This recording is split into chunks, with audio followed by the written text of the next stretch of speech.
Hello, good evening, and thank you very much for joining me once again for this week's edition of Not a Collection of Parts. This week I'm going to be talking about a group of tissues that they're fairly well documented and talked about, and I've talked about them before in various sort of guises, but this week it's a set of structures known as the erector spinae muscles. And these are the muscles, essentially, the reason that we're sort of sitting here, and I'm sitting here, or whatever you're doing, I don't know, is because of these spinal muscles. So these are the muscles that travel either side of the spine, and they sort of form V's. And so we're going to look at this. And we're going to also have a little bit look at some research in relation to the muscles switching on and switching off, which is kind of interesting. So, you know, without further ado, let's crack on and have a little look at this week's Not a Collection of Parts. So before we start, before we get going, let me press the right buttons. There we go. Not a collection of parts. Thank you very much. Before we get fully engaged, as it were, please just a little reminder that on the erector spinae, please do consider supporting me on Patreon. It is incredibly helpful if you do, and I will love you. I love you forever. I mean, you know, I say love you forever. It's a little bit like the Asda, the supermarket Asda, and they say, if you don't love me, you get your money back. And I often think it's a big ask, isn't it? You know, you've got a bit of toilet duck or something, and you know, if you don't love your toilet, I'm not sure if I'm ever going to love a toilet duck. But anyway, call me old-fashioned. Nothing against toilet ducks. Anyway, so where are we? So the erector spinae muscles consist of a grouping of tissues that you can refer to, that's not that pun, as the ILS muscles. They're the I love whatever S you want. So they're the thoracolumbar fascia, the iliocostalis. These are the things we're going to cover. The iliocostalis, the longissimus, and spinalis are the muscles that make up the grouping that we refer to as the erector spinae. So ILS, that's what those for. So, you know, sewing, sushi, sailing, sex, you name it. But we're also going to have a quick look at the abdominal continuity and how this goes up into the neck, not the abdominal stuff, but the muscles, and we just look at the idea of stability on the edge of stiffness. Now, I have talked about the thoracolumbar fascia before. It's already in the series, so have a little look at that. It's a very, very interesting bit of kit, and you know, but we are going to quickly cover it because it's the stuff that sits around these erector spinae muscles. And so hopefully this is the you know, sort of putting jigsaw pieces together, and then we can sort of build. That's a good idea, actually. Build the body out from that central point. Maybe that's not a bad idea as well. Please let me know what you want me to talk about, because I'll just talk about any old crap otherwise. But I sometimes wonder whether I'm doing this as much more for me than anybody else. So this is the support act, and this is what I mentioned before, is this idea of the thoracolumbar fascia, this really strong, thickened bit of tissue that sits around that lumbar spine, and encases these remarkable spine and the abdomen, and it stretches around. It goes up into the diaphragm, and have a little look, as I said at the previous episode, that talks about that. And sort of here it is. This is the tissue that you can look at here. So this is the lower back, and you can see the latissimus dorsi spreading itself down into it, sort of blending into it. And it doesn't stop there, that latissimus dorsi. It blends in a way that we refer to as decussation. So decussating means it doesn't follow a specific pathway. It blends in a mishmash to create an incredible strength. So you couldn't pull this muscle apart from this connection. This is absolutely solid, and this is the bit that we refer to as the thoracolumbar fascia.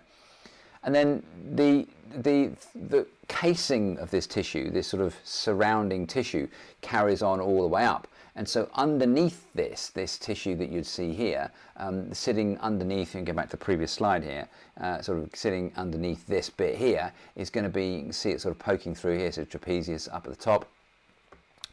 There's our trapezius, and you can see this sort of thoracolumbar fascia, this tissue sitting around. So this follows all the way up and creates a kind of a wrapping, a casing, like a bit of a sausage skin that's sitting all the way around this. And then when we peel those muscles back, then you get to that bit that we can sort of say is the covering of the erector spinae muscles. And then sort of further up in here is the remainder of it. So the idea of individual muscle structures in there is a bit worrying, but you know, there it is. That's what the anatomy of it is. This is what it looks like in a very, very clean dissection. Very skillful dissection. Would take days, if not weeks, to get to this point. You know, lots of what's the word? Hairspray to keep it intact, and glue and stuff, and lifting things up and putting things down. It's very, very sanitized and tidy, and you can just see underneath, sort of peeking out underneath these tissues, you can sort of see this these muscles, the erector spinae. In this instance, this thoracolumbar fascia is quite thin, but you can get the idea really clearly as to how latissimus dorsi and the breadth of latissimus dorsi is blending into it, not just on this lower portion, but all the way through it. So then you've got the medial border of the scapula, the rhomboids and the deltoids, and you can sort of see here that the erector spinae structures are going deeper. They're sort of channeling inwards, if you like. So here is our thoracolumbar fascia. This is our posterior layer, these different directions of the posterior layer. So this is going to be your spinous process. This is the front part of the spine. You've got psoas major. This is QL, quadratus lumborum here. And you can just see that relationship of latissimus dorsi. And so these are what you would say is the rectus spinae and transversospinalis. So these are really, really deep tissues that are sitting in there. It's interesting here that they're not being portrayed as sort of individual structures, but rather, you know, one layer. And psoas is going down here. So you got the transverse abdominis and the internal oblique here, and then the external abdominal oblique in here, quadratus lumborum, and the middle layer, if you like, of the thoracolumbar fascia. So you can see here that the thoracolumbar fascia wraps itself around. It's blending through the transverse process of the spine here, and it's blending around. It's got another layer here, and this is the attachment site of psoas major. So the moment we go into any kind of lumbar spine or any kind of you know, back anatomy, we end up with this join up, these sort of circles of tissues that are held in place. And that's really the point, is that you've got this enormous amount of stability that has to be held in place as far as the lower back is concerned. A name for it here would be the lumbar aponeurosis. Great dissection picture again here from here, latissimus dorsi. You can see a slightly different arrangement. If we go back to the, where are we? You see this slightly different arrangement here. So this is the lumbar aponeurosis, and then you've got this latissimus dorsi blending down here. See how it's different from one side to the other? Massively trimmed. I mean, you know, you don't peel the tissue back and it's there. And then if we go to go back to this one, here we go. It's a slightly different arrangement into here. So, you know, the muscle reaches across. You've got little pockets in here where the nerve is going to come out and pull out through there. So I've got a little bit of a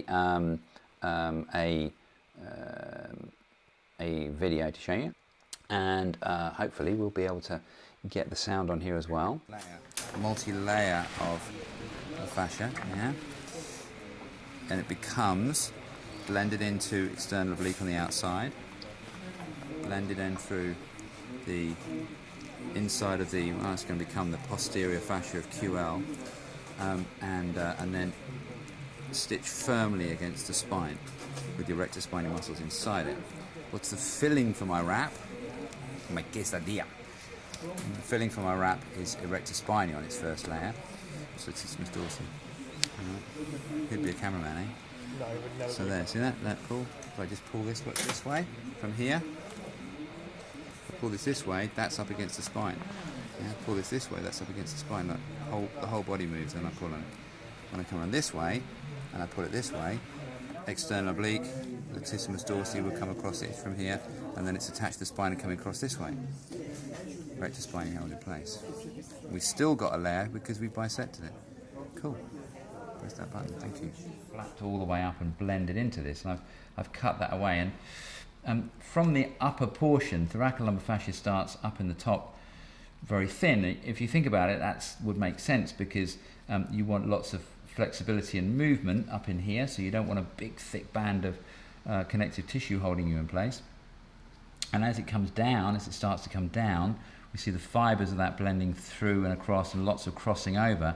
And this thoracolumbar fascia is going to head to the spinous process, and it's going to blend into the fibers of the interspinous ligament, the sort of the tissues that form the ligament that's inside the spinous process.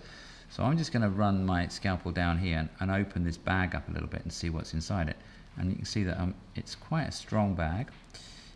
And as I go down, I'm finding there's resistance, and it's just getting thicker as I go down it. So I'm trying not to go too deep, because I don't want to end up opening up the muscle bag too much. But I'm going to keep going all the way, including down into the sacrum and the coccyx area. And again, as I go down, it's getting stronger, thicker. And its strength is coming not just necessarily from its thickness, that's about as thick as it's going to get, but from the number of fibers that are going to enter into it. That's the point, is that, you can have 1,000 fibers or 1,000,000 fibers, put 1,000,000 fibers through something in lots of different directions, it's going to be stronger. Try and bash your way through an impenetrable jungle, and what are you meeting? You're just meeting lots of fibrous bits of material as you go through it. So we're going to keep going. This is down sort of sacral area here. And just sort of speeding that up a little bit, just to sort of get to the end point there. That section is quite a sort of a time-consuming process if you can do it carefully. And look at the fibers. Look at those fibers.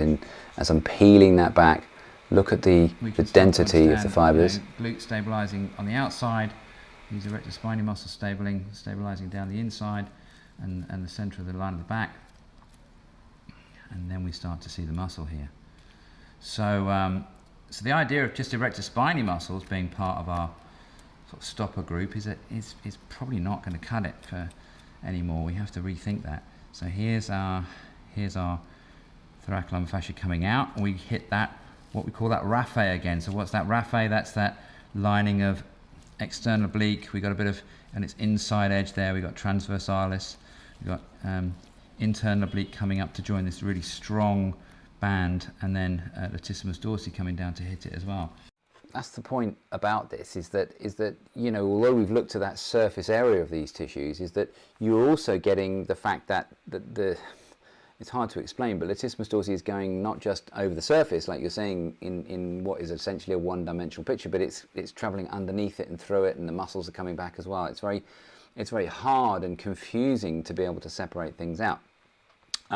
This is just a picture here that, again, some of you might have seen this before, that just showing you that continuity as it runs itself down the back. So we've got our headliner, and our headliner, of course, is the erector spinae. So we've given you the warm-up app, the support act, if you like, and so now onto our headliner. And the thing about the upper part of the body, I've mentioned this before, is the fact that we have this ability to stand upright. It's the extension that we have as humans that has sort of allowed us to climb up the food chain. And you can look at these neck muscles up in here, and again covering this in the section I've talked about the deep neck and whiplash. And we understand that these tissues into here, this bone, the length of this bone in here is very different than the humans. And so again, the requirement is for much more strength to be put in place. If we're going to walk around with on our knuckles, it'd be a gorilla, eh? My word. So here's our grouping. Here's our ILS, our iliocostalis, longissimus, spinalis, and sacrospinalis. You can sort of see them broken down. Iliocostalis, so these are iliocostalis lumborum, iliocostalis lumborum, longissimus lumborum, spinalis, sacrospinalis. Yeah, carrying on. So this is another group. So longissimus, thoracis, iliocostalis lumborum, sacrospinalis. These all these tissues covering down. Now the the superficial tissues of the erector spinae form V's, and so they go from either the spinous process or the transverse process of the spine out to either the transverse process or the ribs, and so that's why you have things referred to as the costalis. So those are the grouping, they go out, and then the deeper muscles, which we're not going to talk about today, the deeper muscles form A's, and these are the deeper muscles that go adjacent to the spine. These are paraspinal groupings of muscles. So we look at that, there's the structures here, the image that we can see, and we've got the posterior, what's referred to as the posterior lumbodorsal fascia, which is also going to give you the, you know, by any other name, is going to be thoracolumbar fascia as well. Multifidus, and there's your deeper muscles into here, longissimus, iliocostalis. And you can sort of see they have lots of differentiated directions because there's lots of movement. It's not just a case of flexion, extension, it's a case of rotation, and some of the deeper muscles are working on the opposite side. So when they're working on this side, they're working on this side to allow the opposite side to function, and vice versa. And so that's what you end up with when you're dealing with these tissues. But again, look at the circular nature of this. This is going to become important when we look at, you know, what happens in that erector spinae when it switches itself off, which is kind of cool. But look at the circular nature of it, and you know, there's the core. I don't like the word core. I think it's just a stupid idea. I mean, there's no such thing. You know, you can have a core that is more than one thing or else. Oh, it's just, you know, just not a sensible idea. Quite harmful, if anything. Here's another one. This is a picture from Gray's. So again, you've got this lumbodorsal fascia or thoracolumbar fascia, depending on what you want to talk about it. So they're showing you there's an anterior layer and a posterior layer, and then there's a sort of a further anterior layer and of the fascia that then wraps itself through and around QL. Different structure, but again, the rest of it isn't demonstrated here. This is the outlier. This is the outlier of this tissue. Yeah, so again, you see how far all that goes up? Look at the distance that it's traveling up from the spinal, you know, spinous process, from the lumbar spine area, all the way up. And the last one ends up on the back of the head. Yeah, another. Just zooming into it a little bit. Yeah, so these are all sort of the Gray's pictures. And then finally, we have spinalis capitis, you know, so we have spinalis and semispinalis capitis and longissimus capitis all the way up into those tissues. Yeah. So they're pretty hard to separate out in terms of labeling them, like we're saying there. You know, to label those tissues is a journey, if you like, of hope rather than accuracy, because they don't look like that. And when you sort of pull them apart, you can create the shapes and spaces, but they don't function like that. They don't look like that, and they're not supposed to be separated, because if we go back to, you know, a few slides ago, we looked at that wrapping that was around them, and that's the stuff that holds it in place. So they are designed to operate within the confines of a unit. Take the unit apart or break the unit apart, it's not going to work. You know, it doesn't work like that. And so this anatomy that you're saying is this collection of parts. And so there's exactly what I mean. There's a picture of it. If we take this, you know, there's our erector spinae structures. There's the left arm, and this is you can see the unit, if you like. So we've got the skin, superficial fascia, we've got the spinous process coming down through the center, and you can see how even when the surrounding tissues have been taken away, they still, you know, kind of function as a main unit. So here's an interesting phenomena that what's been found is this thing called a flexion relaxation phenomenon. It's quite a hard word to say, phenomenon. And what that is that when you're testing for something, the flexion relaxation phenomena is when somebody goes into full flexion, a full forward bend.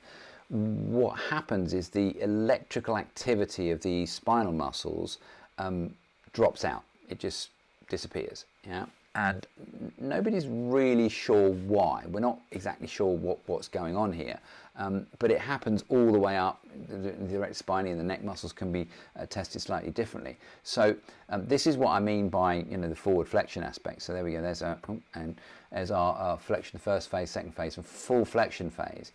and at some point these muscles appear to sort of switch off, and you can see it here. This is what's happening. They just, there's the measurement, and boom, they just switched off when somebody's in full flexion. So what is then holding the body up? And we're not really quite sure. And we know that the lumbar muscles in the lower back have lower tone or lower, something else goes on in there as far as that full flexion is concerned, but we don't know what, or rather the science doesn't know what. Now we can speculate, but what you'd have to then do is what people are thinking of is that some of the deeper structures that are more down into, say, anteriorly, more perhaps psoas, perhaps QL, perhaps some of the ligamental structures, or perhaps some of the tissues that wrap around the spine, the tissues that we'd refer to as the core or the abdomen, are involved in making sure that something is not making us fall forwards. Because if you imagine that position that we're in, there's that position there, you imagine this position in here, well, why aren't we falling over? So there's got to be some kind of recruitment that happens within those tissues if this is normal, if we have a normal activity going on. Which brings us to our next bit of interesting bit of kit, because this is a study that I found, where is it? It's an old study, but it's 1995. It's still relative. Not much is going to change. It's a few things have been done. There's a few other studies out there in relation to this phenomena. But what they did, and what I was interested in, was they compared the study between people with lower back pain, what was referred to as chronic lower back pain, and people that were sort of normal. Now, it's a tricky one because everybody, or most people at some stage, have back pain. We all, I think it's been estimated that 95% of the population, by the time they get to into their 50s or 60s, would have had some episodes in relation to chronic back pain. And there's that thing of, well, why? Well, is it injury and goodness knows what else. But this is the study that they did. It wasn't a massive group, but this is the abstract. So we'll have a quick look at the abstract, and I'm not going to pull you out and spend a lot of time. It wasn't a massive group. There were only 25 healthy subjects, 13 males and 13 females. Average age was 28, so that's quite young. The 20 patients with chronic lower back pain, that's CLBP, the 12 males and 8 females, had an average age of 34. Now, I'm going to say that's young for people with chronic lower back pain, I'd want to know what else was going on. To have people that age with chronic lower back pain, which at 34 is relatively young, is there anything else? And so that's a question that we would ask. It doesn't really get answered, doesn't get answered to any degree at all in the paper, but that's not what they were testing. They were just saying, well, what's the comparison? That's a trouble that we have with anatomy and the studies that go with it, is that, what are people looking for, and therefore what are you finding? In this instance, the comparison is interesting. I'll pull that out. I think I've done it a bit better than that as well, so let's go a little bit zoomed in on here. Let's have a little look. So electrical silence. So we know that we get this sort of switch off in full flexion. We know that the myoelectric signals, those pads that you saw stuck on somebody's back, we know that we get that.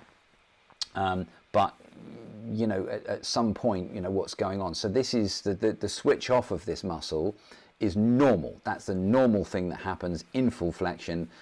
So that's what they're looking for. So they're looking to say that this is the normal thing. So electrical silence continued even after extending the trunk began.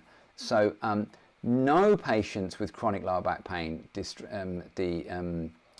demonstrated the flexion relaxation phenomena. Now that's really interesting. So people who were normally bending forwards, the flexion relaxation phenomena, they had a switch off. The myoelectric properties of that testing, flexion went, and so therefore it suggests recruitment of somewhere else. Maybe glute max, I don't know. But the people with lower back pain, it didn't switch off. So those muscles were still doing the job. The muscles were still switched on. A significant difference in muscular activities of erector spinae between the groups was obtained when returning to the erect position for the maximum flexion, but it doesn't quite say what the difference is. Moreover, the time lag between trunk and hip movement was greater in patients than in healthy subjects. So again, the time lag in how the hip moved and the electrical input came back online was different than the people who were sort of healthy and normal. So it suggests to me that something else, and this is what I've always found, suspected, is that most people with back pain don't have full range of movement through their glutes. Not that they can't move their glutes or they can't switch their glutes on or off, just that there is not a full capacity through it, and there's ways that we can just get that working like a sort of accordion or a dimmer switch, as it were. So the study demonstrated that neuromuscular, so nerves and muscle coordination, neuromuscular coordination between the trunk and hip could be abnormal in patients with chronic lower back pain. It's one of those, to me, it's one of those like no shit Sherlock type things, that the neuromuscular coordination between trunk and hip could be abnormal in patients with chronic lower back pain.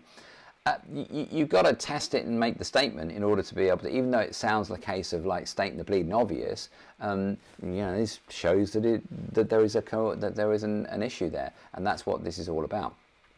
So you've got to test it. So there is some kind of differentiation of neuromuscular activity in the erector spinae muscles. We don't get the switch off. We don't get that flexion relaxation phenomena in those erector spinae muscles. To the best of my understanding, that is the same all the way up the back. This paper doesn't really go into that, but so it's hard to say. But it's certainly an interesting phenomena nonetheless. So that's the erector spinae structures and the flexion relaxation phenomena, and I just wanted to sort of share that with you and show that to you. And there's loads more out there, of course. There's loads more to look at, and loads more to talk about. But essentially what we can think about, there was another one in there, I think. Oh, that's fine. Essentially what we can think about is the fact that something other than the back in lower back pain, chronic lower back pain, and I think it's probably the same in any other back pain, something other than the lower back pain isn't working. There's no coordination between the two. So rather than it being, the takeaway from this, rather than it being that chronic lower back pain is necessarily a disc or another involvement, that there is some kind of neuromuscular coordination. When one is supposed to be taking part of the other, it's not doing it. So the muscles are switched on all the time in the lower back, and because presumably they can't rely on the rest of the gang to do the job that they're supposed to do. I don't know. So there we go. That's that's the erector spinae and flexion relaxation phenomenon, which was kind of a new one on me. I'd sort of heard of it, but I hadn't really investigated it. So I found that really interesting and really useful, and because it just allows you to look into a slightly different area, like a slightly different place for considering what you're looking at when people are moving in, walking in with back pain. So that's it for this episode. Please do let me know anything you want me to look at. I'm more than happy to talk about anything you like. If you want a Q&A session, do let me know. Please also do consider looking after or helping me out by supporting me on Patreon. It's really just a few pennies a month. I sound like somebody saying panhandling for small change, but just little and often. Really, it just helps to keep this kind of work supported. Believe it or not, there's quite a lot of work goes. I know it doesn't look like it. There's quite a lot of work goes into putting these things together, and so it's always helpful if people are helping me out. So thanks very much. If you are watching on YouTube, and if you're not, then please like, subscribe, do all the things you're supposed to do on social media. Leave any comments that you've got down into the comment box. I get to every comment and I respond to all of them, and sometimes I'm even nice. So there we go. Thanks very much for joining me. I look forward very much to seeing you again the next time on Not a Collection of Parts. Bye for now.